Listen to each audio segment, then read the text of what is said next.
So if we argue today, it means we're getting on well. Oh my God. Oh, yeah. 100%. Yeah. Absolutely. We're going to throw down here. You never learn anything otherwise, do you? Yes. Yeah, it's true.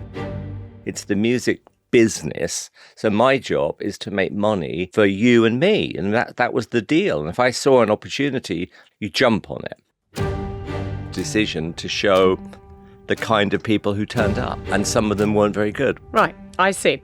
And You have a yeah. glint in your eye, Well, I can no, see.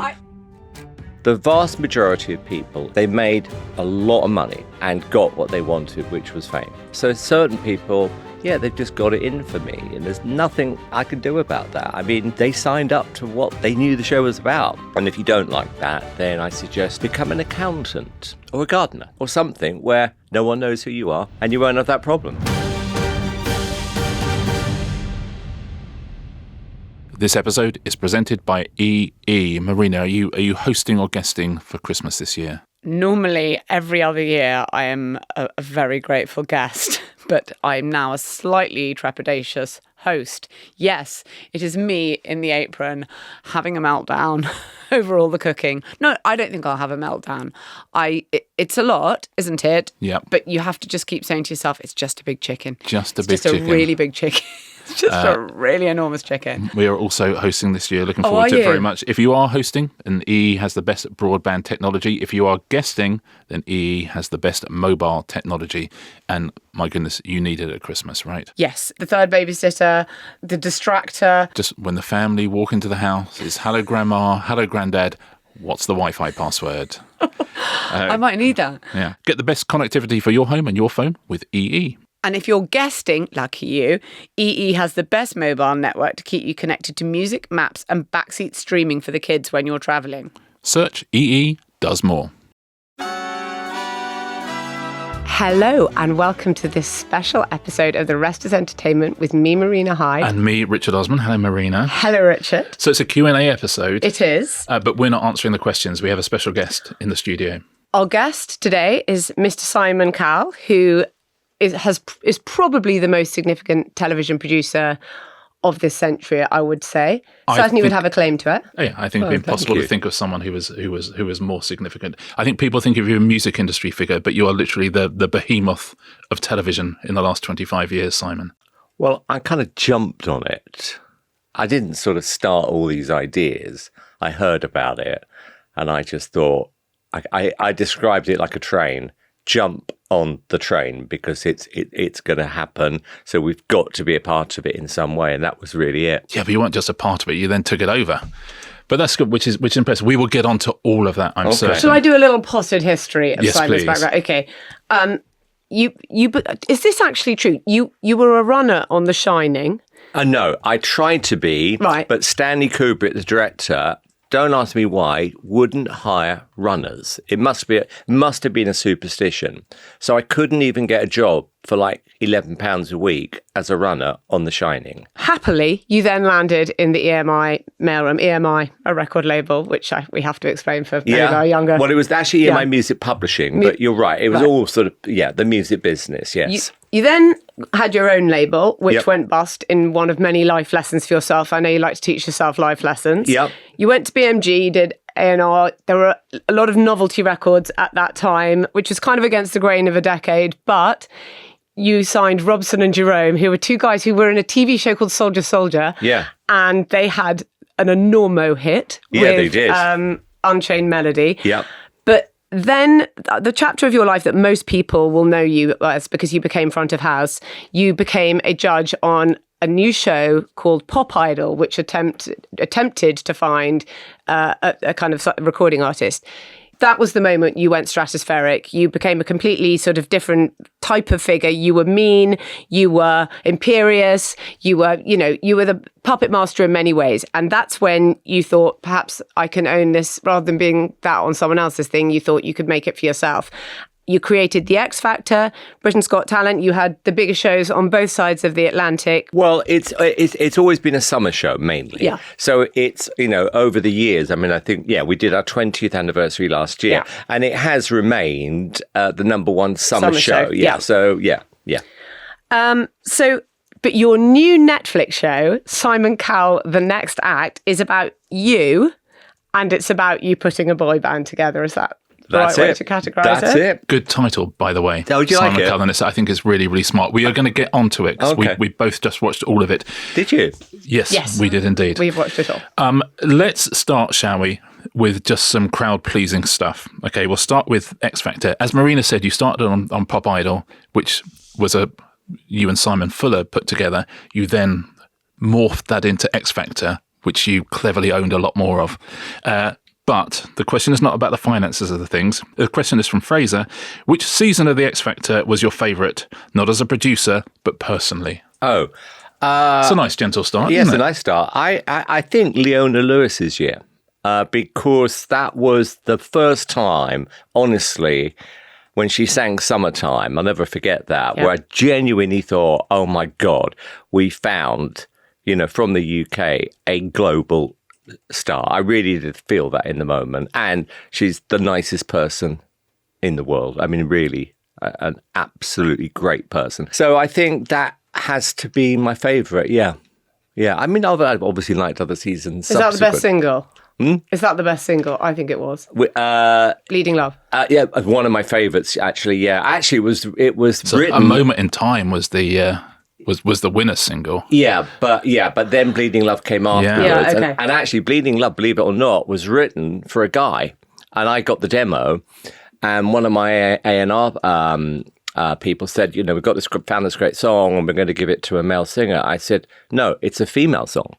Listen to the lyrics. It's amazing. And you've got to have a fantastic voice to sing this. So we persuaded Ryan Tedder, the writer, to allow Leona to, and I'll never forget when I got her version, it was like goosebumps. I mean, serious goosebumps. And yeah, anytime, it is actually a timeless, hit, I think. It'll always be. So Fraser's question, which is interesting, is ask you personally rather than as a producer. When you're talking about Leona there, it strikes me you're in a position. So you come from music and suddenly you're in TV and music has gone very, very well for you. You've proved yourself time and time again. You had hits. Yeah. TV is suddenly going well for you because you're proving yourself. You're having hits, but you're also on screen. So Leona Lewis, when you're in that position, how much of you is thinking, as a TV producer, I've got a hit on my hands? How much of you is thinking, as a music producer, I've been in this place before and something extraordinary is happening? And how much of you is thinking, I'm in a new world here, which is I'm on camera, people know who I am, and this show is doing something for me personally as well. So how was that, having those sort of three balls in the air at once? I'd done well. I said no to going on these shows initially. And then the deal was in the UK and America, I would do the first season of both to kind of hopefully sort of get it where I wanted to. And then I would take a step back. And then because the shows were doing well, the money was good, I'm going to be honest with you. And I just said, okay, fine. And actually, I didn't have a problem being well known because everyone I met, honestly, were just really nice people. And because I'm quite shy. Like my biggest nightmare is going to, the pre-party before the sit-down party where you've got to stand up and make conversation with people you don't know. So when I wasn't well known, being in that position, I couldn't actually handle it. Even now, to this day, when I go to like a function, I say to Lauren, let's sit in the car. And when I know everyone sat down, I'll go in because then I'm fine. I just always have had problems. So in a long, I'm waffling here. No, it's but great. my point was, I actually found being well known good in some ways. Because it became a form of being able to control situations. Well, it's like, that you couldn't perhaps control before. Yeah, it was a good icebreaker. So, people would say, oh, I like your show, or I like that artist. So we immediately had something in common. Because I'd constantly said to artists, before, if you have a problem, meeting people after you're famous, then don't do this because it's going to happen. And I remember being about 7 when I asked someone for their autograph and he told me to piss off. Oh, who was that? It was Bernard Cribbins. Are you Amazing. kidding I me? swear. And, National because treasure's National falling. Treasure, not anymore. And he told me to piss off. It was at the Ideal Home exhibition or something. So, I went over, like really starstruck. Oh, can I have your autograph? And he literally said, piss off. I don't know if is he still alive? He's not, I'm afraid. Okay, well, good. I'll say it. He told me to piss off. And I was really upset. Anyway, so I thought, okay, the deal is, obviously, if I'm going to do this and become well known, I can't then moan if someone wants to come up and say hi or have a picture or whatever. I mean, I've never had a problem actually with that, ever.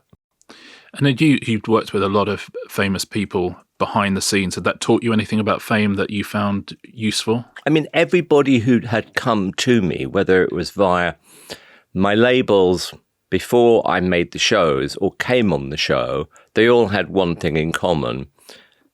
Well, actually, two things, actually.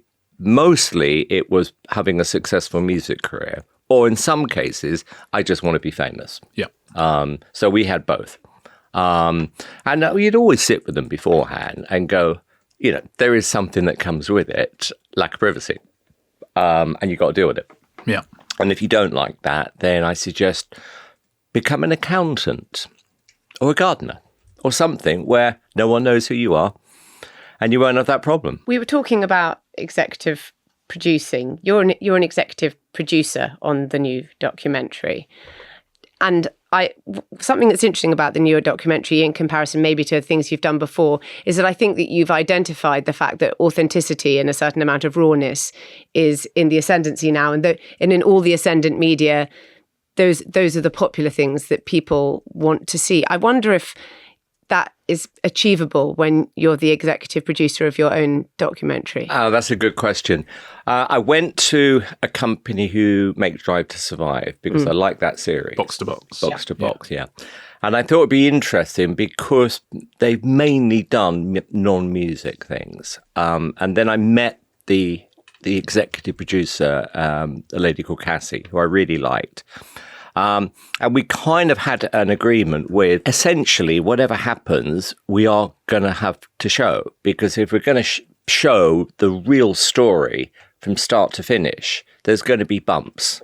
And unfortunately, there were more than bumps. There were some really terrible things. So there's the real story. So this show is called The Next Act. It's essentially you putting together a boy band in the same way that you might have done on X Factor, but we're at home with you. We see a little bit more of the process, a little bit more of the business side of things. Yeah. So it's like an X Factor, but through the kind of prism of a documentary. Yeah, essentially. I just wanted to tell and show the story of what I actually used to do even before I was on TV, when I used to put bands together.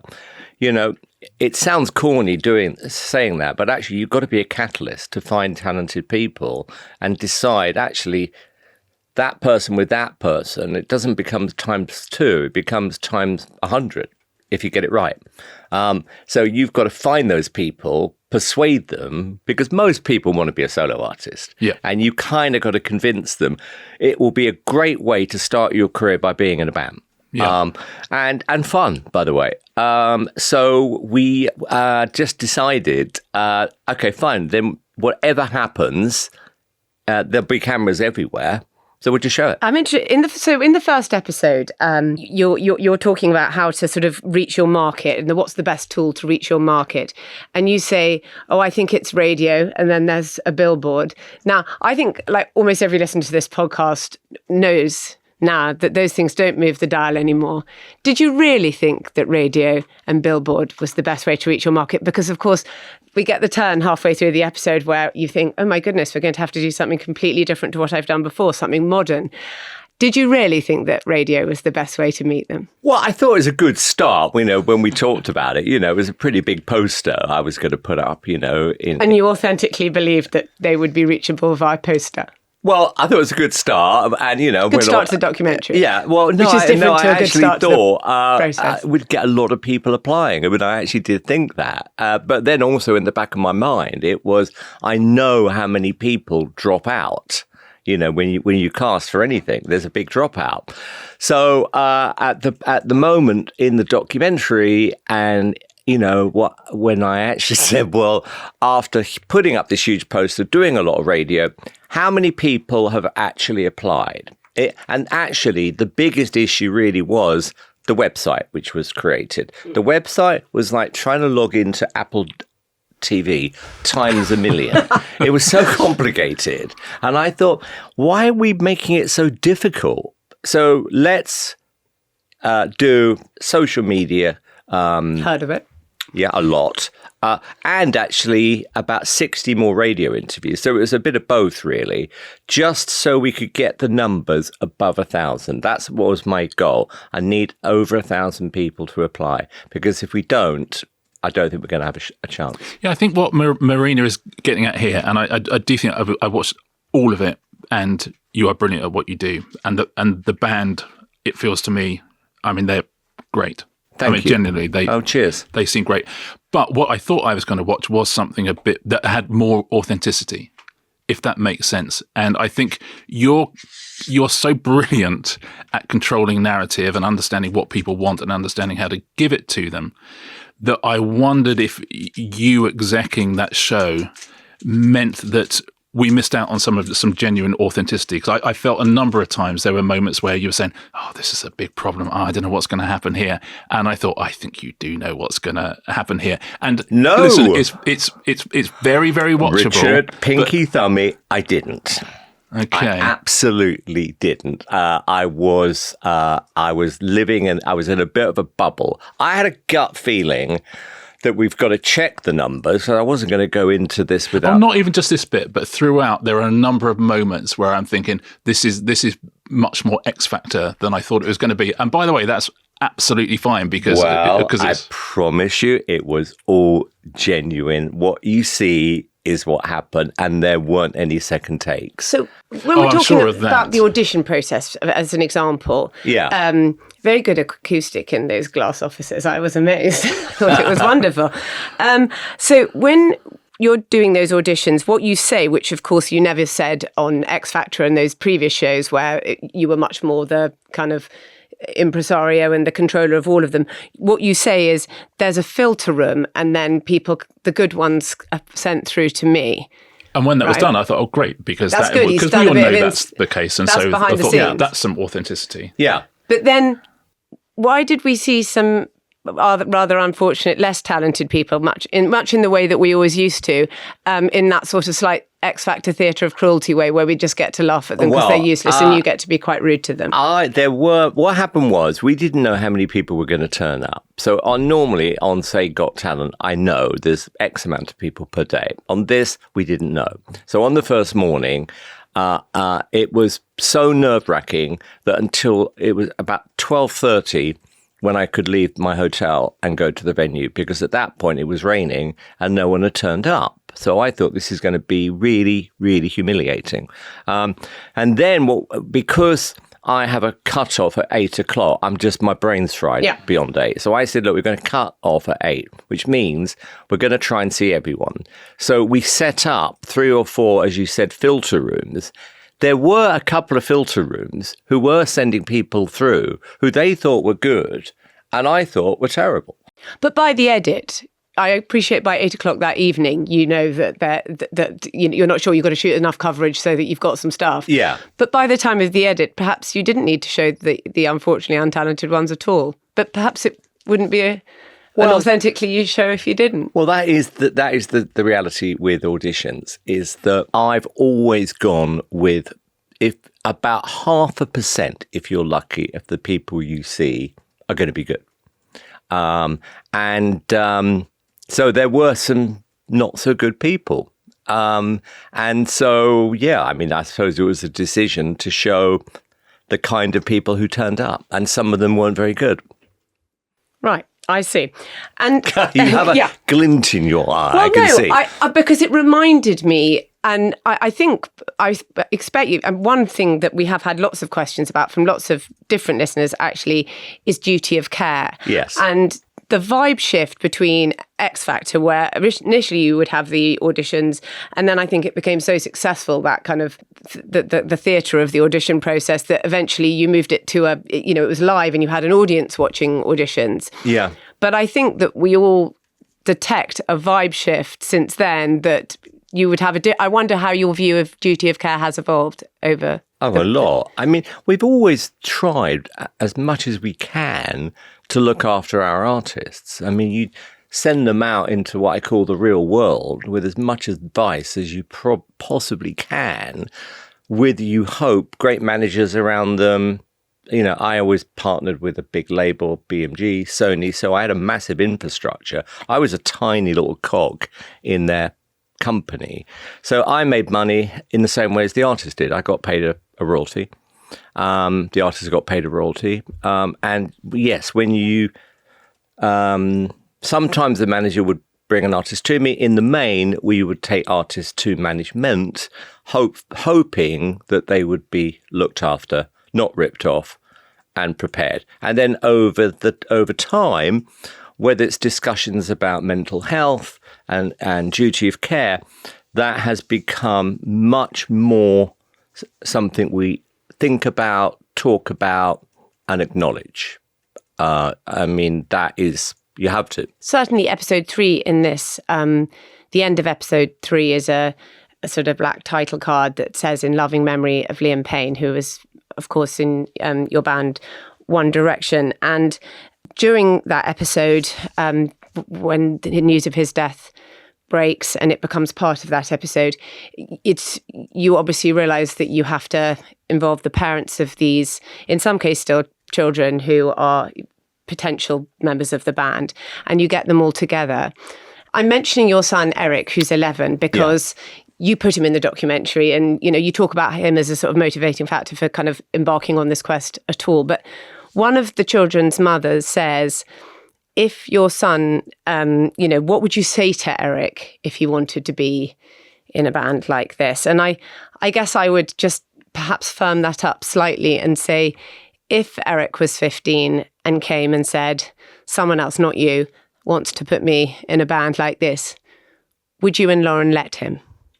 If I thought he was talented enough, number one. Do you think that people of that age can consent meaningfully to the risks and the rewards of that lifestyle? Yeah, I do. I think, I know how many songs roughly are uploaded a day now. It's hundreds of thousands. There are hundreds of thousands of people right now wanting to get a break in the music business. And right now, weirdly, it's the hardest time to get a label to back you. In some ways, you don't need a label. Well, I personally think you do. I think you do because, you hear stories about people doing it themselves. I suppose I could have been the label, but I don't have a record label anymore. So You have a publishing deal with Universal, that's right, isn't it? Yes, but which is where the deal with the band has ended up.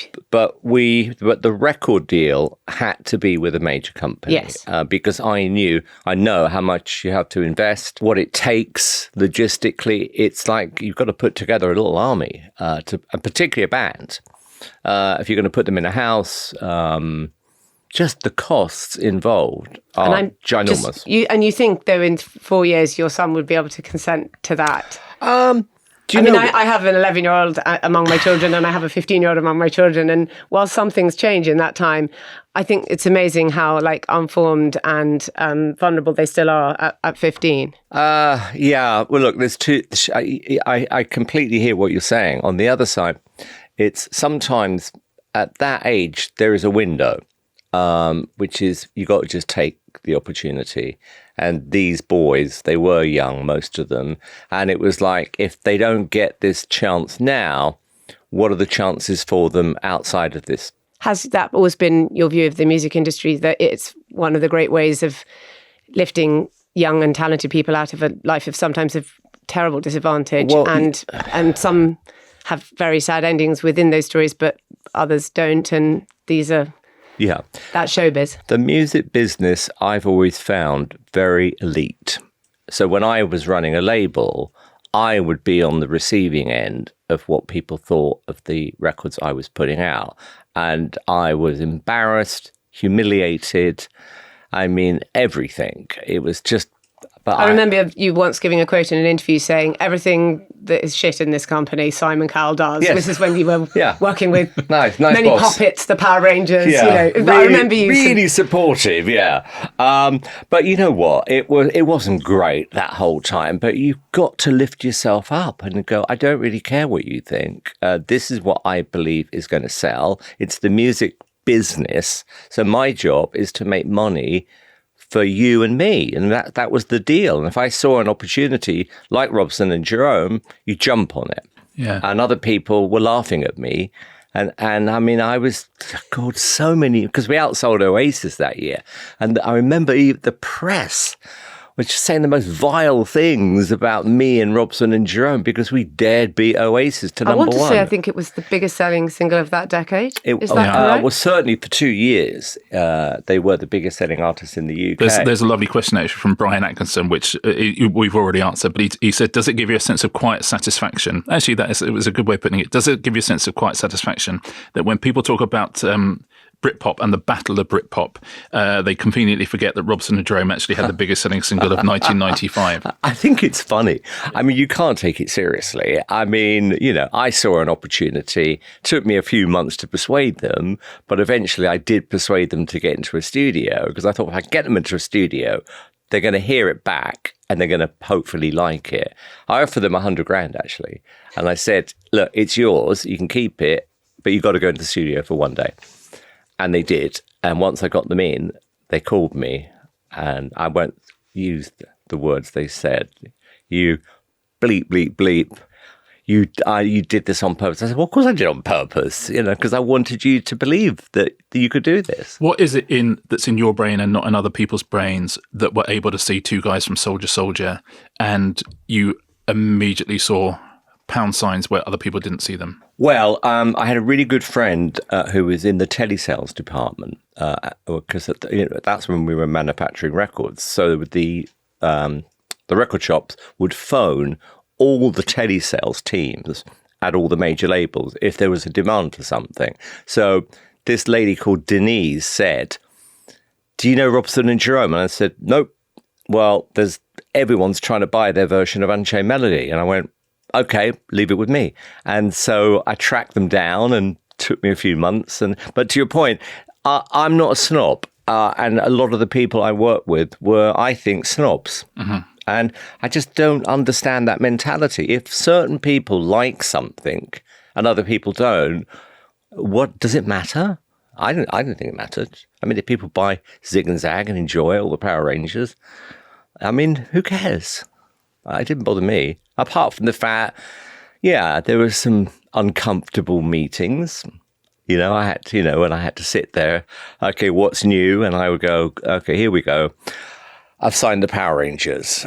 And then there's like deathly silence around the room and people sniggering. And if we go back in a time machine to that point and talk to some of the colleagues on the other side of that table, how would they describe you, do you think, at that point in your career? We weren't friends. We weren't close. No. So, I mean, some were. I got to a point where I actually went to the boss of the whole company and said, it's so bad, this environment.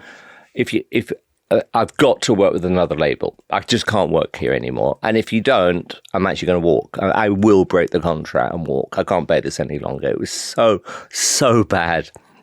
Unfortunately, he switched me from one label to another label, and they were really like up for it. Yeah. They were like, we don't care. Just sell as many records as you can. I'm like, brilliant. And I did. And how much is the world of Idol and X Factor a sort of reaction to that time in your career where you are able to say, I want a vehicle where I can prove that I was right, that actually there is something to be said for popular music, for music that doesn't come out of, some basement, something that isn't cool, but just a vindication for the way you'd always wanted to do business? Well, you're right to say popular because, pop music is popular. I mean, that's it. So I thought, again, it's statistically, if we could get, say, 10,000 people to apply, there has to be a really good chance, if we filter this properly, that we're going to find one or two good people per year. I just thought the fact that we were being paid to make a show was brilliant. I was just genuinely gobsmacked. I'm like, this is fantastic. So was it more about television than music? No, it's the opposite. I'm like, no, we're going to try and, find artists and sell loads of records. And this is the vehicle. Quite a few of them would end up getting dropped relatively soon afterwards, though. Well, yeah, but I mean, you never sign someone in the hope they're going to fail. I mean, that would be, of course not. I mean, literally insane. There would be times where you would go, for whatever reason, I can't connect with this artist, or they can't connect, with the audience for whatever reason. I always used to say, look, I don't have a magic wand. I can try, but I can't guarantee anything. And actually, a lot of it has to come from you. So, when people say, oh, yeah, I wasn't backing them, I did back them. I did everything I possibly could, but not everything worked out the way we wanted to. But a lot did, fortunately. What's your feeling about the ones who are sort of almost unionising? I think Katie Waisel ended up training as a lawyer, and she's got she's trying to bring some action against you for exploitation or whatever it is. What's your feeling about that? Well, look, I don't want to go too far down that route, other than everyone's entitled to their opinion. Any artist is. The vast majority of people who came on the show, they made a lot of money and got what they wanted, which was fame. Did it go exactly the way they wanted? Possibly not. So certain people, yeah, they've just got it in for me, and there's nothing I can do about that. I mean, every time we put someone on the show, they signed up to what they knew the show was about, and most people I suppose it's about not quite understanding what you're consenting to some degree. Certainly back in those days. If I can ask a question from Alan McIntyre, which I think is asking something slightly different, but I think it's instructive. Given your varied career, it's fairly easy to point to success. But what has been your biggest miss, and what did you learn from it? And I think the spirit of that question would be, clearly, you've been in the music business long enough to know that there are sharks around, and also your eyes are fairly wide open to what happens in the business. So you do know that you're sending people out into a slightly rocky field sometimes. Yeah. Do you ever think 20 years ago, I wish I'd known that, and I would have done things slightly differently? What are the regrets when you think about those things? God, you know what? I do believe in destiny. I always use Eric as an example, which is there were certain things in my life which were bad. However, that's your destiny. And Eric was conceived on a certain day at a certain time. And if things had gone differently, then I don't believe he would be here. So that, therefore, you can't really complain too much about, your regrets. You just can't. However, still, I've had experiences now where people who you trusted just completely let you down, and you're just like, what? What would be an example of that? I can't go into it, but I'll tell you when all this is off. But no, genuinely, I mean, I can be quite naive, where I really, really, really put my trust in people, and boy, do they let you down. And so, to your earlier point about me giving advice, it's like, I wish actually someone had given me advice about certain things and said, Simon, open up here, because, for whatever, it all sounds a bit cryptic. No. Let's just say I've experienced, certain things myself, which, I regret, but can you do anything about it now? I suppose you can't. In terms of your career, or in terms of? Just where I am in my life, because, my family is everything to me, genuinely. And being a dad when I first found out, I'm like, oh my God, I wasn't expecting that. And then from the minute I saw his scan, I just fell in love. I mean, it was like a game changer. Everything in my life changed. So I relived my childhood with Eric. The first Christmas they get, the first Halloween they get, whatever, Easter, everything, birthdays, everything becomes different. Things that you were trying to put right about your own childhood, or? Well, I had a pretty good childhood. I wasn't great at school. I just wasn't. You were in Elstree, weren't you? And peeping over the fence to some exciting parties. Yeah, I was. Yeah, when I was a kid. Yeah. Tell the story of when you. Yeah, my dad. He didn't actually make in the end much money. To be honest with you, he didn't. I wasn't left anything. However, there was a time in his career where he was doing well.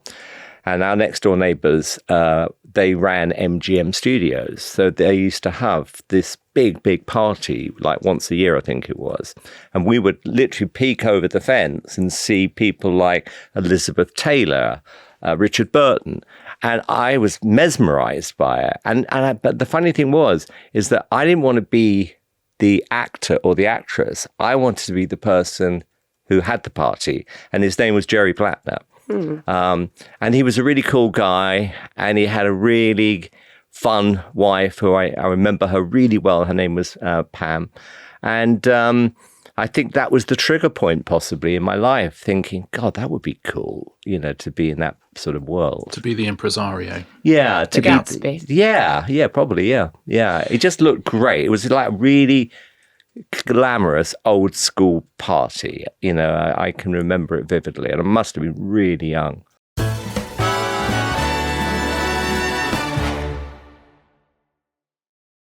This episode is brought to you by Channel 4. Now, Richard, settling down on a winter's evening, turn the TV on. What sort of thing are you searching for? Well, when you think about Channel 4, you think about quirky, you think about slightly off the wall. My absolute go-tos, well, three things my absolute go-tos. Grand Designs, because Kevin McLeod is the greatest television presenter in the history of factual entertainment. 24 Hours in Police Custody, again, because it changed the way those things were done. It changed. We'd seen all sorts of police investigation things, but 24 Hours in Police Custody absolutely had a new, unusual, refreshing way of covering those cases. And every single time there is a new one, they have to release them. They can't sort of release them week by week because they're literally waiting for court cases to come through. Some of them are waiting for years. For years and years and years. But anytime a new one pops up on the streaming service, I'm like, here we go. And I also love The Doghouse, which is just about rescue dogs and people who want dogs, and it's almost like a sort of slightly kind of matchmakery type show. Fantastic. I endorse those messages, and you can stream them all now on Channel 4.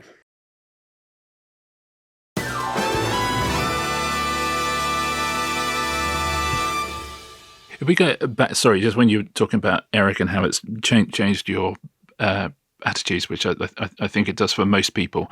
If you look back to the times where you very, very, very first started with One Direction, and you look at the time now when you're just starting with December 10, who are the new band, you must look at, because some of them are 16, 17, you must have a very different attitude to those boys than you did to One Direction. And how does that, is that interesting for you? There's a similarity in so much as it wasn't, I don't think, in their plans to be in a band, the people in One Direction and the people in this new band.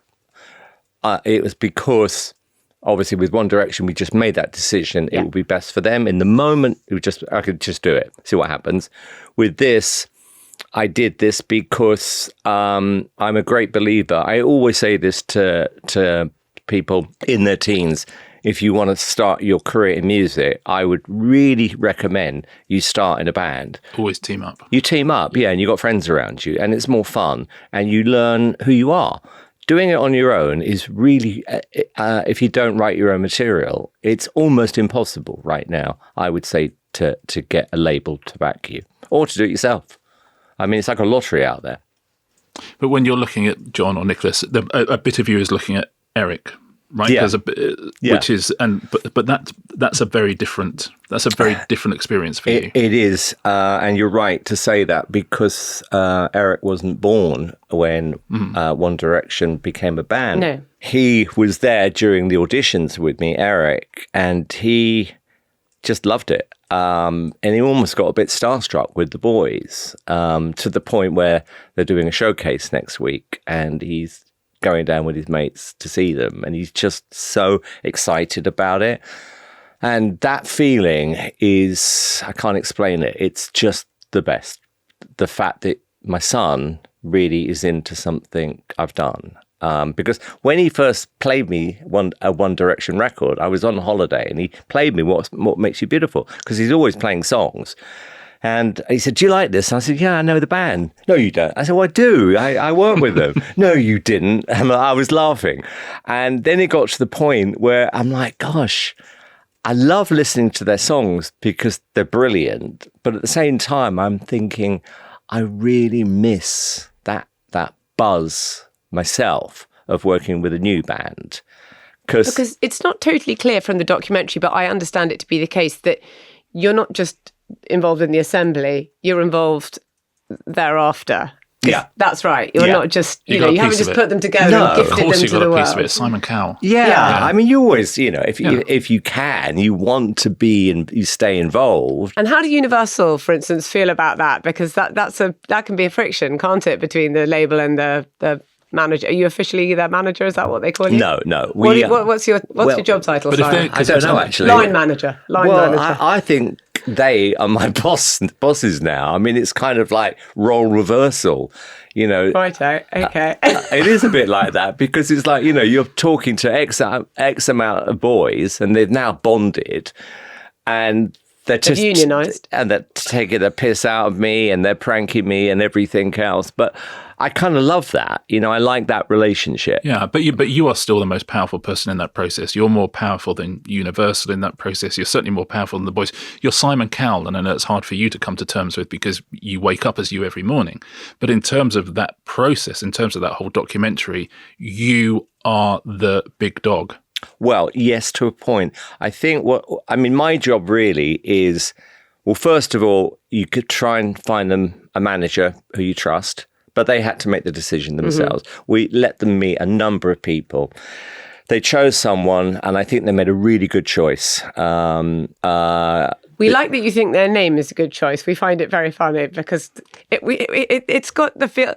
We're allowed to say what it is now, because by the time it says December 10, it sounds like a sort of South American kind of Marxist terrorist organisation. I know the Black September was taken. Yeah. The Black September was taken. That? It sounds like the glorious events of December 10. I don't know. But it does. What? I think it's a good name. It reminded you of what? Well, it's got the sound of a sort of revolutionary organisation. Yeah. No. Yes. Yes, it has. Anniversary of when the show launches. Sure. But it sounds like a Colombian terrorist group. Yeah. All right, well, now you mention it. Okay, now I get it. I wish you hadn't put that thought in my head. It's a good name, though. It's too late now. I thought it was very sweet of them and very respectful to Netflix that they did that, because it's like, respectful to Netflix. Well, it was. That's the key in this business. business. It was, because That's showbiz. No, it shows that they acknowledge that the platform has given a debt them to the streamer an opportunity. How was your relationship with Netflix, and how was their relationship with you, just out of interest? What was it? I've really, really liked them. I've got a lot of friends there who work there, and everyone who works there, I mean, they're happy. I think the bosses are amazing. I think they're incredibly smart. You think about where they started and where they've got to. I mean, it's seriously an unbelievable story. I wanted to do something on Netflix. I really did. So I was, really praying that they were going to say, yeah. I've really got to delete what you just said. December 10. It's true, though. God. All those funny, organisations. It is funny. I mean, honestly. Until, they activate. Until the cell activates. You could see it, right? There's 7 of them. No. Yeah. No. Spool forward 2 years. Alex Beagley says, did you see the Boyzone documentary? Yeah. Yes. Very good. What did you make of that? Oh. How do you think Louis came across in that? Just as Louis. I mean, Louis is so unfiltered. Genuinely. And the fact... Genuinely? Yeah. Not like you, who's unfiltered, but in a stage in a different way. Yeah. I mean, I just don't think I would have quite... He put a lot out there. He put everything out there. Mm. I thought it was interesting. Yeah. Sad. At the same time, I remember that time where we were on the Smash Hits Roadshow. We all wanted to get on that to break our artists. If you can get on that show and on the TV show, then you had a really good shot. And he did that with Boyzone. Yeah. And look, the fact that he put however many there were on a TV show and just said dance, and they hadn't prepared for it. I mean, only amazing. Louis Late could do Show. that. I mean, that is classic. That's an anxiety. Are you guys still in contact, you and Louis? I hear from him, yeah. I mean, I saw him actually. Our lawyers? No, I'm just joking. I'm joking. No. With Louis, everything he says, like I said, I mean, we said this earlier on, friendship is you can say things and then laugh about it afterwards. Yeah. So when he goes on certain shows and mouths off about me, I'm like, Louis, why did you do that? Well, they paid me a lot of money. They paid me a lot. I said, I know, but you didn't have to say that. And I just burst out laughing. Can I ask you a little bit? Because one of the things you say at one point is, I keep waking up in the night, I read, and then I maybe do or don't go back to sleep. Can I ask you about your cultural life? What do you read? Mainly, I actually like your books. Oh, he's good, isn't he? He's thinking, this You're is smart. And the stock report. He's thinking, this is a trap. No, How do I it's get not out a of trap. this? No, respect. You must have made a fortune. Thank you, Simon. No, genuinely, you must have done. Oh, And you I are know- making a and fortune. By the way, And that means I know from you everything. that is the greatest respect. No, that you well, could you've pay. I done really appreciate it. well. Well, that's When did you come up with that's the very idea? kind. And then I'll answer the question. It was. Have a I think it was December 10, and I was. No, we are not. Don't say it. You could activate them. I love John Grisham. Yeah. I think out of every author, he's my favourite. I go around in circles. I'll actually read a book I love 4 or 5 times. That's the same. What about TV? What about things that you like on TV? Well, do you know what? You know when people work in a fish and chip shop and they go, I just can't eat fish and chips. I'm sometimes a bit like that with TV. Yeah. Which is I watch so much of what I make because I have to. Yeah. You have to watch the shows before they go out, as a producer. And it can become, it takes hours and hours and hours and hours. So sometimes when people say, do you want to watch a TV show? I'm like, oh, God, no. I think I'm more into films. Do you go to the cinema still? Yeah, I do. I saw Paddington, the one in Peru. Yes. Big mistake, by the way. Yeah. Because Paddington needs to stay in London. I would love the idea of you coming out and talking to Eric about where exactly they went wrong as you left the theatre. No, I know what you mean. He does. We don't mind about the origin didn't story. work. Paddington in London is magic. Him in Peru didn't work. Simon Cowell, The Next Act, brilliant name for a documentary. It's out right now. I think it's a genuinely interesting watch. I think it's less authentic than I was hoping it was going to be because I'm genuinely interested in your process and the way your mind works and how you put a band together. And I felt I was watching a little bit of your mind putting a television show together more than I was watching your mind putting a band together. I still enjoyed it. I promise you. I told you, pinky thummy, and I never break that. I'm just saying. It was actually maybe I'm a bit boring. No, Simon. No, I think there were moments where. What do you think we didn't show out of interest? What do I think? Gosh, that's a really, really good question. I think that the process is slightly different. I think, for example, this is a really, really small example. I think you had a good idea. You wanted 7 boys in that band earlier than you showed on the camera. Okay, well then, absolutely not. I'm not buying that because you're talking about K-pop all the way through, and K-pop 7 is a small number. Yeah. They gotta cost When you $1,000. look at all those pictures, The night before, I had 3, and then I was going to form 5, and then I was thinking to myself, who do I drop? Because I've got to 7, and I genuinely like all of these boys. So the night before, I couldn't sleep. So I was thinking about some of these K-pop bands, and it was like, they've done so well. And I think people like big groups now.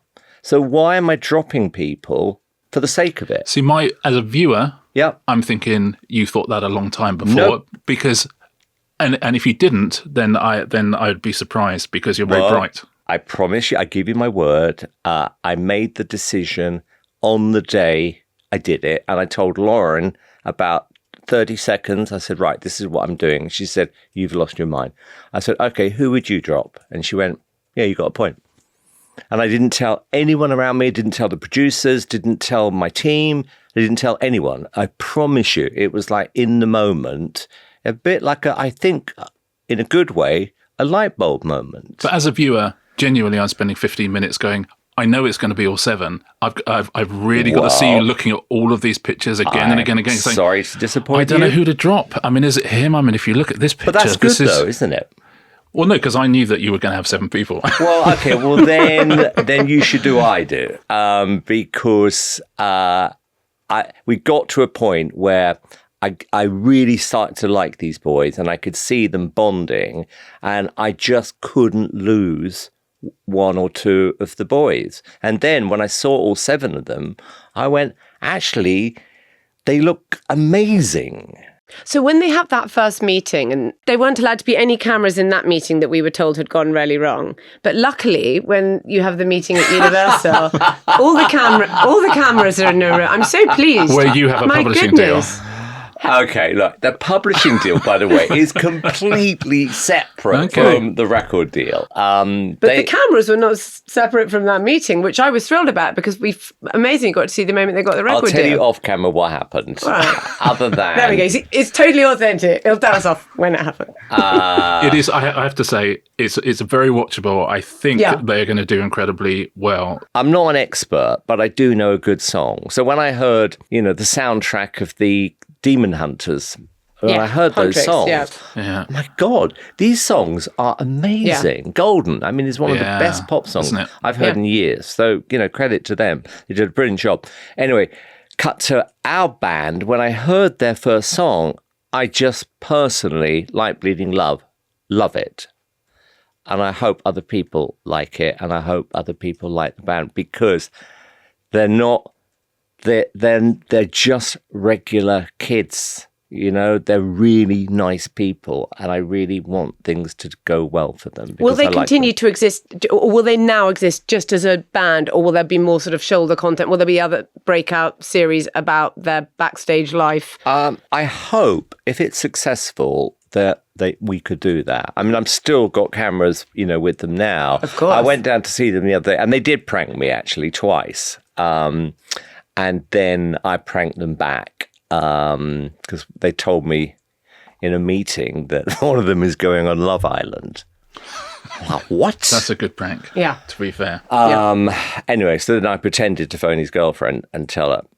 And so he went like... Oh, you can use a phone? Because in the documentary, there's a funny scene where you can't use a phone. I literally held the phone up like that.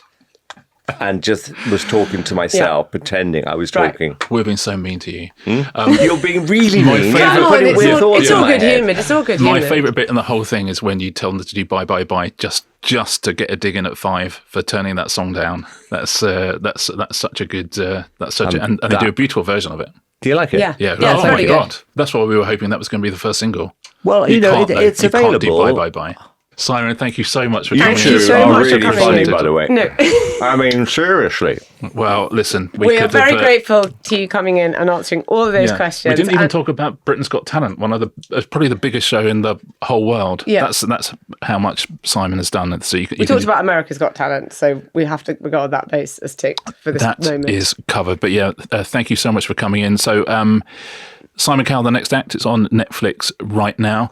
On December 10. Don't say it 3 times in the bathroom mirror. Hostage video. But it is, and again, people, if you do watch it, would love to get your take about the authenticity question. Actually, you know what? I promise you, I will come back on if you'll have me, and then we'll see if it's worked and whether people believe me or you. Yes, we will find out. It really was authentic. Actually, to the point, when we have magic acts on BGT? Yeah. So we genuinely don't know what they're going to do and what's going to happen. And then it goes out and apparently people go, oh, it was rigged. The judges knew, blah, blah, blah, blah. We don't. I kind of believe in magic because I have to. So this is a little bit the same. It's kind of annoying that you think that I'd planned this all along, and I didn't. However, the positive means... Actually, what is the positive? I don't even know what it is. I think it's a bit annoying. Moral TBC. I simply say to the people who watch it, I think there are inauthentic production choices. That's all I'll say. Well, I will say, as the producer, it isn't. And on that bombshell, as the executive producer of a documentary about himself, pipe down, Richard. All right. Simon, thanks so much for coming in. Oh my gosh, you too. Thank you so much, Simon. Thank you. Thank you so much, listeners. We will see you all next Tuesday. See you next everyone. Tuesday.